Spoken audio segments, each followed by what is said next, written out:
This week, we're headed to water. Stick around, you don't want to miss out on this training opportunity.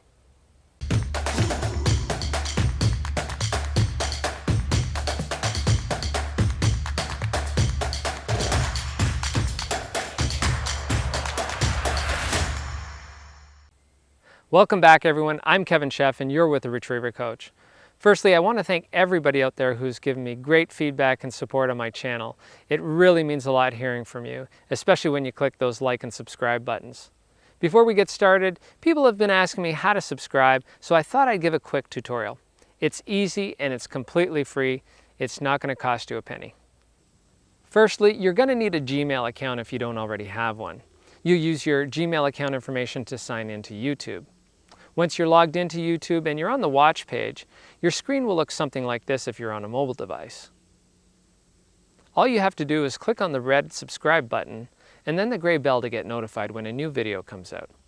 If you're on a desktop computer, your screen will look something like this, and similarly, click the red subscribe button and then the bell.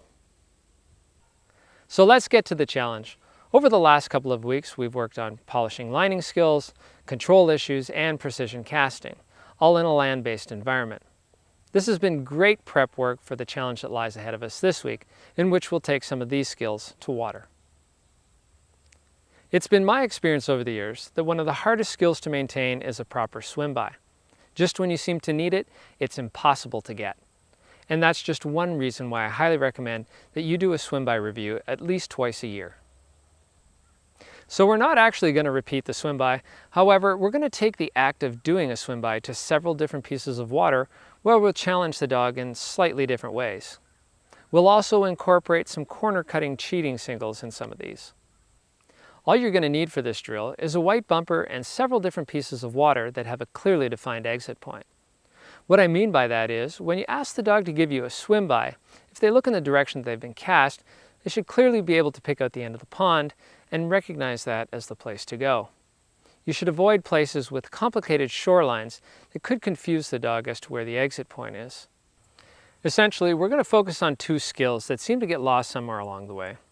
The first is stopping and treading water while the dog is on the return from a retrieve, and the second is discipline casting. Discipline casting is the act of handling a dog with a bumper in their mouth. The reason these skills deteriorate are simple. We're working against instinct. 99% of the time, we require dogs to return directly back to us. And we simply don't practice discipline casting anywhere near often enough. Secondly, when we're required to handle a dog on a return, it's usually because they're failing to fight a factor, and factors can make getting cast awfully difficult. The factor in our scenario is water. Now this drill is a three-step process. The first step is a retrieve, usually a corner cutting cheating single or a bumper thrown out into the water. If the dog does decide to cheat, it's your job to make sure you handle the dog into the water and make corrections where you see necessary. Once the dog has made the retrieve, step 2 is to stop the dog and handle the dog over toward the exit. Step 3 is to meet the dog at the exit and throw a happy bumper. Step 2 is the part that requires the most finesse.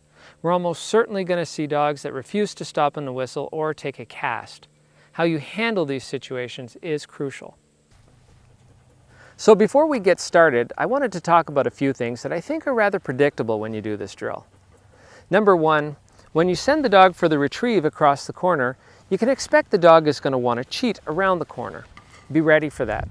Stop the dog as quickly as you can, correct the dog, and cast them into the water. Number 2, when you give your dog the first over toward the exit, expect it to swim in toward you. Try another whistle to see if they'll stop and handle again if they do. Over.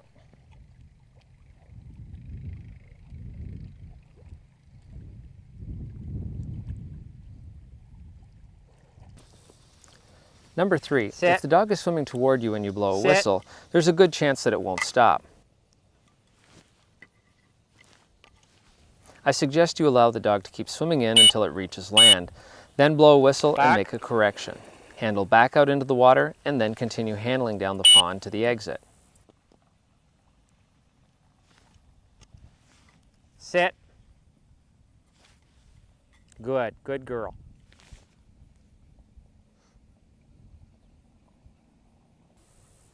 Number 4, the dog stops on the whistle but simply refuses to take your cast toward the exit. All it wants to do is get out at the nearest shore. You'll handle these situations just like you handled the dog that wouldn't stop on the whistle. Allow them to get to the shore, stop them and make a correction, handle them back into the pond, and then down to the exit. You may have to repeat this process several times to get them to the exit.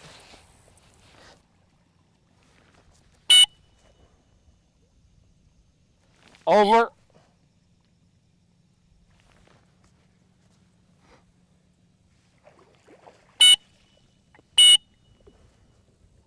Back. Number 5, the dog may pop or periodically look over at you while swimming down to the exit. Over. Essentially, they're questioning whether or not they have to make the swim to the end. This is an appropriate time to force the dog and say over simultaneously.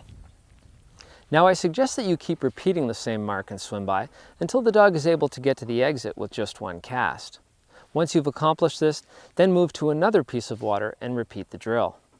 One slight variation to this drill would be to throw the bumper in the water as opposed to on land.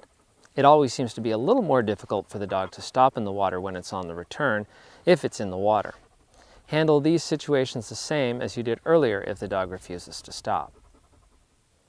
A swim-by review will go a long way to improving your dog's handling reliability in and around the water, as well as give you plenty of opportunities to reinforce the fundamental skills of stopping and going. You'll also find another advantage to doing this drill, and that is that your dog is a little more reliable about getting in the water when it should and staying in the water when the line to the retrieve demands it. Thanks for joining me for week 3 of the Back to Basics Training Challenge and a swim-by review.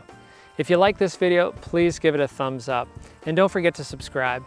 If you have any questions about the drill or comments, leave them below and I'll be happy to answer them. Have a great week, everyone.